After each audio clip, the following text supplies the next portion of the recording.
Hey YouTube! Today I'm going to show you how to make a basic book sleeve. This is a great beginner project that you can make in a short time. All you'll need is some good books and fabric. The book I'm making a sleeve for today is Bicycling with Butterflies by Sara Dykman. And I have an autographed copy, so I want to take extra special care of it.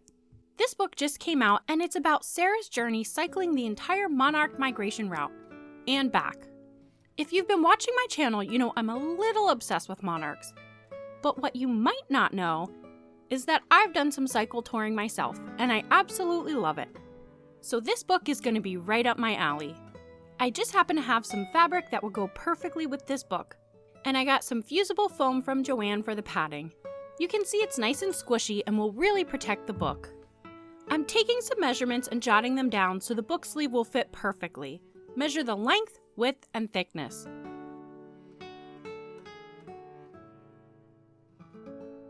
Add the thickness to the width, plus add seam allowance to get the final width. I'm going to be using a 1/4 inch seam allowance. Feel free to use a 1/2 inch and then trim it down. It's a little easier to sew the foam that way. Then I rounded up the length measurement and added seam allowance. Side note, add another inch or 2 if you want the book to be deeper into the sleeve. Mine ended up being right at the opening. Once you have your final measurements, cut the fabric for the outer, lining, and foam pieces. You will need 2 pieces of each.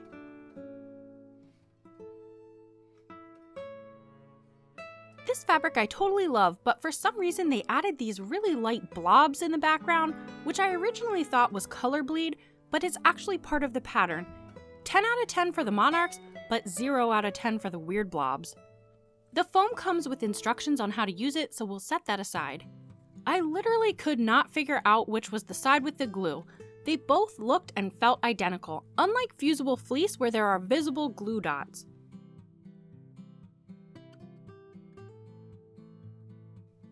I was hoping the instructions would give me a clue, but it didn't. So just put the wrong side of the fabric against the side you think has glue.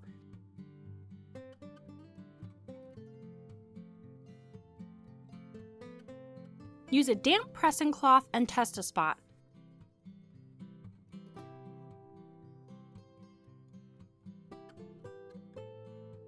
Of course I got it wrong, so I flipped it over and then success.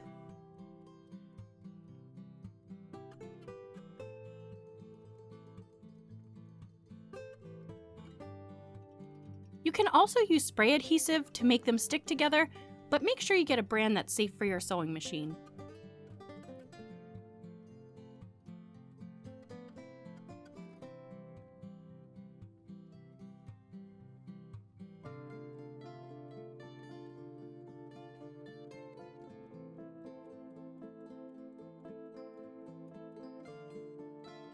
Once that's fused together, place the lining pieces face down on top.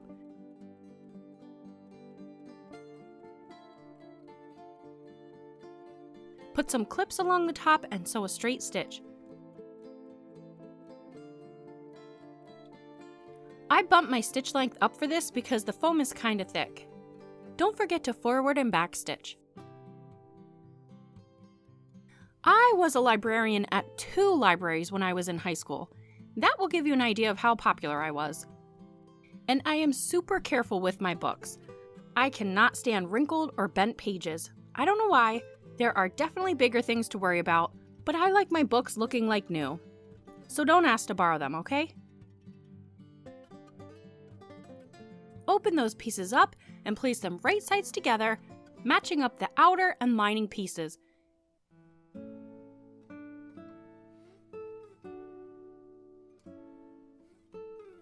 And make sure the seams are lined up. Clip everything together.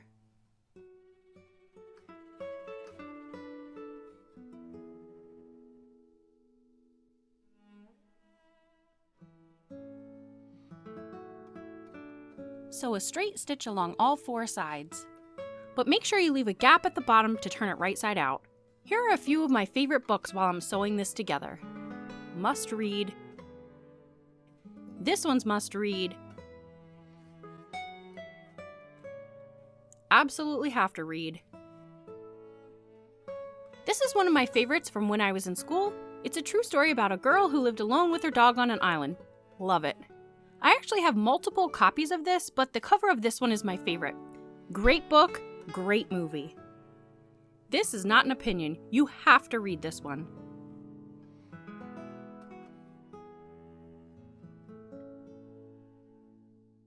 This one's even better than Kite Runner, which the author is known for. I'm not kidding. So good. And literally every single one of these books. When I was a little kid, I would buy them for my dad as a gift so I could read them too. Rude or resourceful, I'll be the judge of that. Clip the corners and turn it right side out.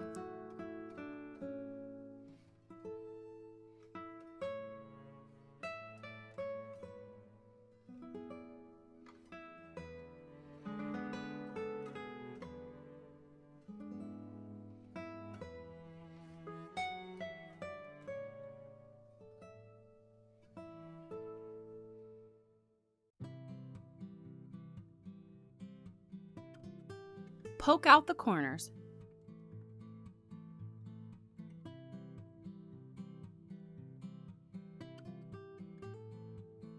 Make sure the raw edges of the opening are tucked inside the seam allowance and sew right along that edge.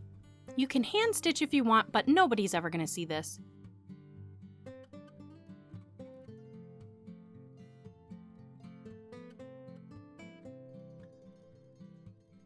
Push the lining inside.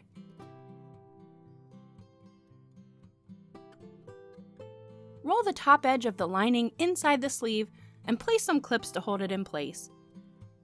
I probably used an excessive number of clips, but oh well. Start at a side seam and sew around the opening. If you have a removable accessory tray, take it off to make this step easier. I also switched to some coordinating thread for the top and bobbin because these stitches will be seen. I'm top stitching about 1/2 inch away from the opening and I'm using a longer stitch length.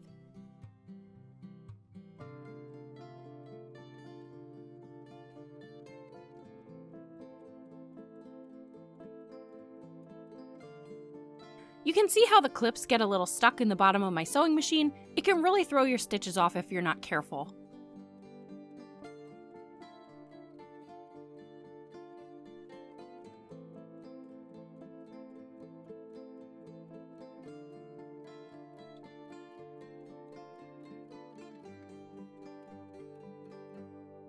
Trim off your loose threads and you have yourself a custom book sleeve. Nice job!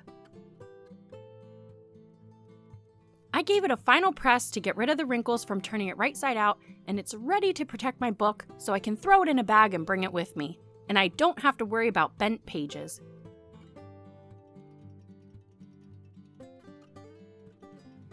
And Sarah, if you happen to see this, I can't wait to read your book, and please take me on your next bike tour with you.